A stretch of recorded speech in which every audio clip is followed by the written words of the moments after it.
El Manual Diagnóstico y Estadístico de los Trastornos Mentales, conocido comúnmente como el DSM, es la piedra angular de la práctica de la salud mental. Es el libro que define qué se considera normal y qué se considera un trastorno mental. Los médicos de todo el mundo utilizan el DSM para diagnosticar y tratar a las personas que luchan contra problemas de salud mental. Las compañías de seguros confían en él para fines de reembolso. Las compañías farmacéuticas basan sus estrategias de desarrollo y comercialización de medicamentos en las clasificaciones del DSM. En esencia, el DSM es la Biblia de la salud mental. Intenta poner orden en el complejo panorama de las emociones, los pensamientos y los comportamientos humanos. Al categorizar y etiquetar los trastornos mentales, el DSM tiene como objetivo proporcionar un lenguaje común para médicos, investigadores y legisladores. Esta comprensión compartida es crucial para desarrollar tratamientos efectivos, realizar investigaciones significativas y asignar los recursos de manera adecuada. Sin embargo, el DSM no está exento de defectos y controversias. Los críticos argumentan que sus categorías de diagnóstico son a menudo arbitrarias y carecen de rigor científico. Señalan la influencia de las compañías farmacéuticas y la sobremedicalización de la experiencia humana como preocupaciones importantes. El impacto del DSM en las personas, particularmente el potencial de estigmatización y las profecías autocumplidas, es otra área de debate. A pesar de las críticas, el DSM sigue siendo una herramienta influyente en el campo de la salud mental. Su evolución a lo largo de las décadas refleja los continuos esfuerzos por comprender y categorizar las complejidades de la mente humana. A medida que profundizamos en la historia y las controversias que rodean al DSM, obtenemos una mejor comprensión de los desafíos y oportunidades en el diagnóstico y tratamiento de las enfermedades mentales. La historia del DSM es un viaje a través de la comprensión evolutiva de las enfermedades mentales. La primera edición, publicada en 1919, fue un documento modesto que reflejaba el conocimiento limitado de los trastornos mentales en ese momento. Se centró principalmente en las condiciones observadas en el personal militar durante la Primera Guerra Mundial, haciendo hincapié en las psicosis y las neurosis. La segunda edición, DSM Mundo, llegó en 1968, introduciendo un marco psicoanalítico influenciado por las teorías freudianas predominantes. Sin embargo, los criterios de diagnóstico del DSM-EBUM seguían siendo vagos y subjetivos, lo que llevaba a inconsistencias en los diagnósticos entre los médicos. La década de 1980 fue testigo de un cambio de paradigma con la publicación del DSM-III. Esta edición tenía como objetivo una mayor fiabilidad mediante la adopción de un enfoque descriptivo, enumerando síntomas específicos y criterios para cada trastorno. La dependencia de los síntomas observables, en lugar de teorías no probadas, marcó un paso significativo hacia un enfoque más empírico. Las ediciones posteriores, DSM-IV, 1994, y DSM-IV-TR, 2000, continuaron refinando los criterios de diagnóstico basados en la investigación emergente. Sin embargo, las limitaciones de un enfoque puramente descriptivo se hicieron cada vez más evidentes. Los umbrales arbitrarios para el diagnóstico y la superposición de síntomas entre los trastornos llevaron a preocupaciones sobre la validez y la utilidad clínica de las categorías del DSM. El desarrollo del DSM-5, publicado en 2013, tenía como objetivo abordar estos problemas mediante la incorporación de un enfoque más dimensional, reconociendo el espectro de gravedad dentro de cada trastorno. A pesar de estos esfuerzos, el DSM-5 sigue atrayendo críticas significativas. El proceso de su desarrollo, la falta de transparencia y la influencia de factores no científicos han planteado dudas sobre su legitimidad científica. La excesiva dependencia del consenso en lugar de pruebas científicas sólidas sigue siendo un punto de controversia. La historia del DSM subraya la lucha constante por equilibrar el rigor científico con las necesidades prácticas de la práctica clínica y la investigación en salud mental. El desarrollo del DSM-5, posiblemente la edición más influyente hasta la fecha, provocó un intenso debate y controversia. Los críticos argumentaron que el proceso estaba envuelto en secreto y carecía de transparencia. La composición del grupo de trabajo responsable de las revisiones planteó preocupaciones sobre posibles conflictos de intereses.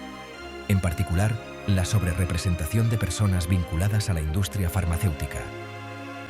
Las preocupaciones sobre la transparencia se extendieron a la base científica de los cambios propuestos. Muchos críticos argumentaron que el DSM-5 se basaba en gran medida en el consenso de expertos en lugar de en pruebas científicas rigurosas. La dependencia de la opinión de expertos, si bien es valiosa en ciertos contextos, planteó dudas sobre la objetividad y la validez científica de los criterios de diagnóstico. Los umbrales arbitrarios para el diagnóstico, a menudo basados en el recuento de síntomas, en lugar de marcadores biológicos subyacentes, alimentaron el escepticismo sobre la base científica del DSM-5. Otras críticas surgieron de la expansión de las categorías de diagnóstico y la reducción de los umbrales para los trastornos existentes. Surgieron preocupaciones sobre el potencial de sobrediagnóstico y la patologización de las emociones y comportamientos humanos normales. La controversia en torno al DSM-5 puso de relieve una tensión fundamental en el campo de la salud mental: el reto de equilibrar el rigor científico con las exigencias prácticas de la práctica clínica. Si bien la búsqueda de un enfoque puramente científico es ideal, las complejidades de las enfermedades mentales y las limitaciones del conocimiento actual exigen cierto grado de pragmatismo. El debate en torno al desarrollo del DSM-5 sirve como recordatorio de la necesidad continua de transparencia, escrutinio científico y diálogo abierto para dar forma al futuro de la clasificación de la salud mental. La publicación del DSM-5 fue recibida con un coro de disconformidad por parte de destacados expertos en el campo de la salud mental. Uno de los críticos más prominentes fue el Dr. Allen Frances, que presidió el grupo de trabajo para el DSM-4. Argumentó que los cambios del DSM-5 eran arbitrarios, no científicos e inseguros, advirtiendo de una posible epidemia de sobrediagnóstico y tratamiento médico innecesario. Otro crítico vocal fue el Dr. Thomas Insel, exdirector del Instituto Nacional de Salud Mental, NIMH. Declaró públicamente que el DSM-5 carecía de validez científica y anunció que el NIMH cambiaría su enfoque de investigación, alejándose de las categorías del DSM. Insel abogó por un enfoque más biológico y dimensional de las enfermedades mentales, haciendo hincapié en la necesidad de una investigación que profundice en los mecanismos neurobiológicos subyacentes, en lugar de basarse únicamente en diagnósticos basados en los síntomas. Echeburúa, un destacado psiquiatra español, también expresó su preocupación por el énfasis del DSM-5 en la fiabilidad del diagnóstico a expensas de la validez. Argumentó que el enfoque en lograr diagnósticos consistentes entre los médicos, si bien es importante, no debe eclipsar la necesidad de diagnósticos que reflejen con precisión la naturaleza subyacente de los trastornos mentales. La dependencia del DSM-5 en las listas de verificación de síntomas, argumentó, no capta la complejidad y la heterogeneidad de las enfermedades mentales. Estas críticas de figuras prominentes en el campo de la salud mental ponen de relieve la creciente insatisfacción con el enfoque del DSM para clasificar los trastornos mentales.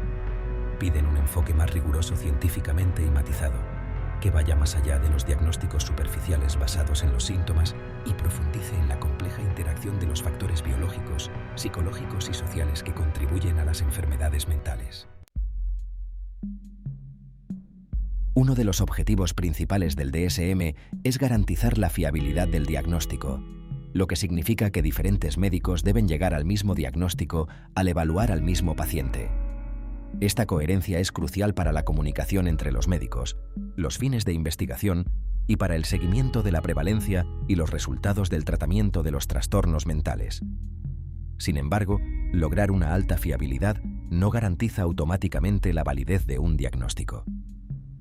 La validez se refiere al grado en que un diagnóstico refleja con precisión la naturaleza subyacente del trastorno.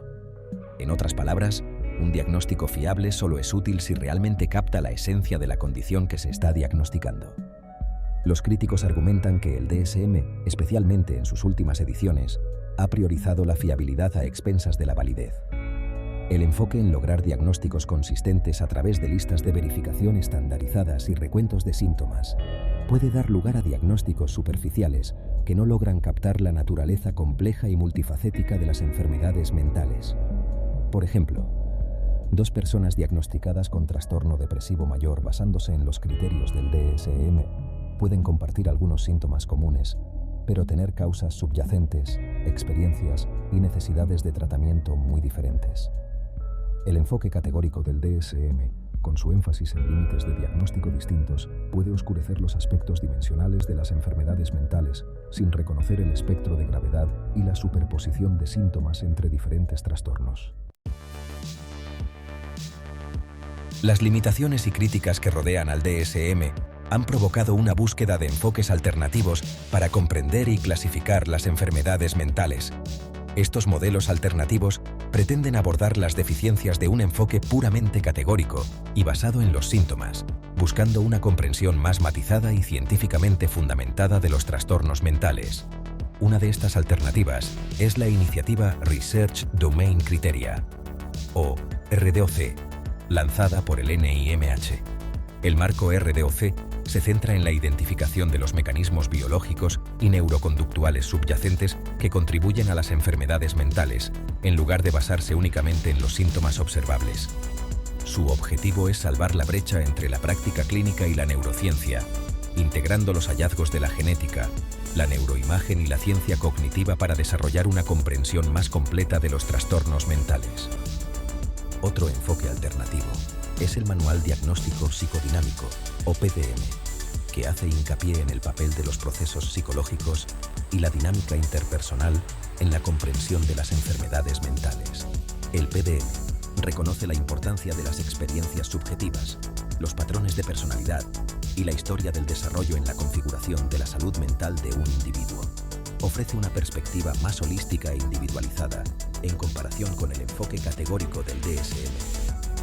Estos modelos alternativos, aunque todavía en sus primeras etapas de desarrollo, representan un cambio significativo en la forma de pensar sobre las enfermedades mentales. Ponen de relieve la necesidad de ir más allá de los diagnósticos superficiales, basados en los síntomas, y profundizar en la compleja interacción de los factores biológicos, psicológicos y sociales que contribuyen a la salud mental. El futuro del DSM depende de su capacidad para abordar las críticas que se le han hecho y adoptar un enfoque más riguroso científicamente y matizado para clasificar los trastornos mentales. La excesiva dependencia del consenso, la falta de transparencia y la priorización de la fiabilidad sobre la validez deben abordarse en futuras ediciones. Un DSM más fundamentado científicamente daría prioridad a la investigación que profundice en los factores biológicos, genéticos y ambientales subyacentes que contribuyen a las enfermedades mentales. La identificación de biomarcadores, los estudios de imagen cerebral y los análisis genéticos deberían desempeñar un papel más destacado en la configuración de los criterios de diagnóstico. Además, un futuro DSM debería adoptar un enfoque más dimensional, reconociendo el espectro de gravedad dentro de cada trastorno y reconociendo la superposición de síntomas entre diferentes afecciones. Esto permitiría una comprensión más personalizada y matizada de la salud mental de un individuo, alejándose de los rígidos límites de diagnóstico y abrazando la complejidad y la heterogeneidad de las enfermedades mentales. La incorporación de datos de estudios longitudinales a gran escala, siguiendo a los individuos a lo largo del tiempo, podría proporcionar información valiosa sobre las trayectorias de desarrollo de los trastornos mentales y refinar los criterios de diagnóstico. La integración de datos de los historiales electrónicos de salud y la tecnología portátil podría ofrecer información en tiempo real sobre las experiencias de las personas y contribuir a una comprensión más dinámica y personalizada de la salud mental. El DSM, a pesar de sus limitaciones, sigue siendo una herramienta indispensable en el campo de la salud mental. Proporciona un lenguaje común para los médicos, los investigadores y los responsables políticos, lo que permite la comunicación, la investigación y la asignación de recursos. Sin embargo, sus defectos y controversias ponen de relieve la necesidad de un escrutinio continuo, rigor científico y diálogo abierto. La evolución del DSM refleja la búsqueda continua de comprender las complejidades de la mente humana y desarrollar enfoques eficaces para diagnosticar y tratar las enfermedades mentales.